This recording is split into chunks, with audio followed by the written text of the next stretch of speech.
بناتي الأمارات عاملين ايه؟ يا رب تكونوا بخير.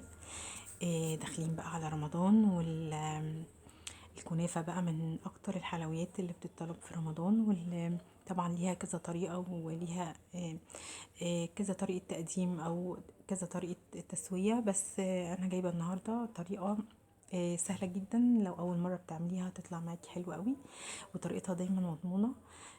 امشي معايا بالخطوات وهتطلعي ان شاء الله افضل نتيجة لأحسن وأحلى صينية كنافة.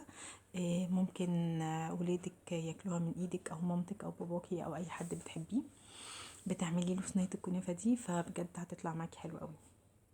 انا طريقتي في الكنافه ان انا بجيبها بفرزها قبلها بيوم، بطلعها بكسرها، بتبقى سهله جدا، مش محتاجه كبه ولا حاجه. عايزه تعمليها في الكبه براحتك، بس هي تكسيرها مش مستاهل، يعني بتبقى سهله جدا، يعني مش مستاهله ان انا اطلع الكبه. بعملها بايدي كده، مجرد انتي بتكسريها بتتكسر معاكي بكل سهوله، وبتفككيها من بعضها كده. وبجيب نص كوبايه من السمنه. ده نص كيلو من الكنافة، عليه نص كوباية من السمنة أو الزبدة زي ما تحبي. بكون مسيحيها وبغلف الكنافة كلها بيها بالشكل ده زي ما انتوا شايفين. مش بخلي أي حتة من الكنافة ما فيهاش سمنة أو زبدة. زي ما انتوا شايفين كده بفضل أقلب فيها شوية حلوين، زي كأننا بنبس كده عجين، او الدقيق بتاع الكحك. يعني هي نفس الطريقة كده، ان انا بغلف الكنافة بتاعتي كلها بالسمنة او بالزبدة. برضو دي تركية حلوة قوي، بحب اعملها دايما. بجيب برضو نص كوباية او ربع كوباية من السكر البودر.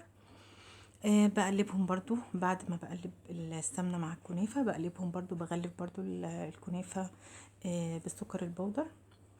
ممكن تحطي معلقتين بس، ممكن ربع كوبايه زي ما تحبي. هي برضو هتدي معاكي طعم للكنافه، بحيث ان انتي ما تحطيش شربات كتير، او مش لو مش بتحبوا الحاجه حلوه قوي فممكن تقللي شويه السكر البودر. بس هي الخطوه دي بتخلي الكنافه تاخد لون معايا حلو، وبتديها قرمشه كده حلوه، وبتفضل معايا التاني والتالت يوم بنفس القوام، مش بتطرى ولا حاجه، يعني بتحسي ان انتي لسه عاملاها.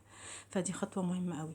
انا زي ما انتوا شايفين غلفتها بالسكر، وجبت الصينيه بتاعتي دهنتها بشويه حلوين كده محترمين من السمنه. هي كنافه يعني سمنه، معلش بقى معذره بقى للدايت.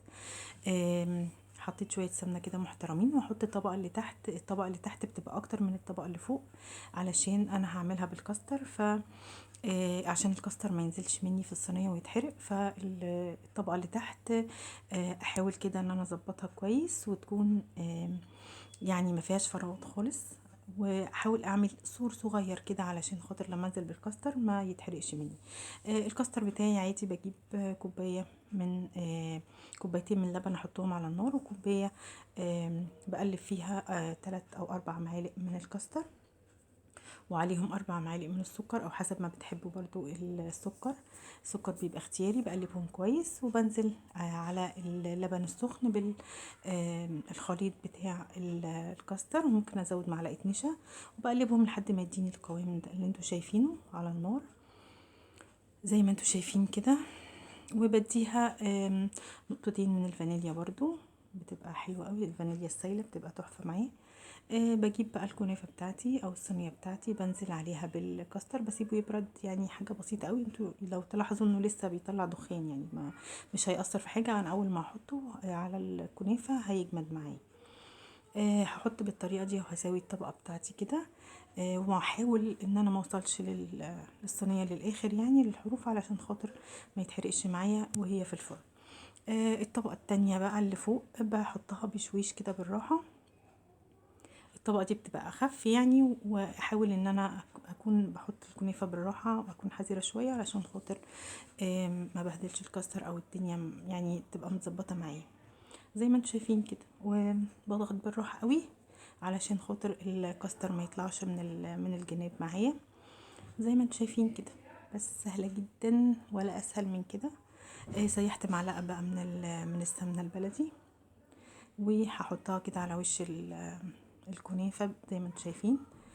حتى لو انا عاملاها بسمنه عاديه وعملت التركه دي كانك عاملاها بسمنه بلدي بالظبط.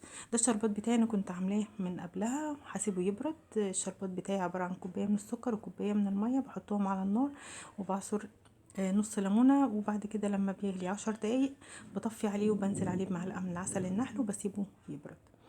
بس كده الكنافه اخدت معايا تقريبا نص ساعه في الفرن على الشبكه طبعا.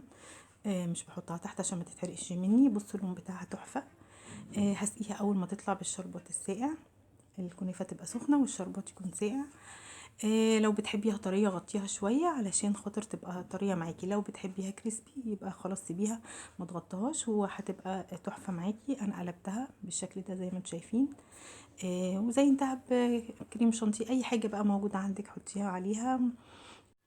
ممكن تزينيها بمكسرات، ممكن وردات من الكريم شانتيه، ممكن تبشري عليها شوكولاته، ممكن تحطي عليها مكسرات، ممكن اي نوع فاكهه تقطعيه وتزيني بيها، ممكن تقدميها كده لان هي اصلا محشيه كاستر فطعمها بجد بيبقى تحفه.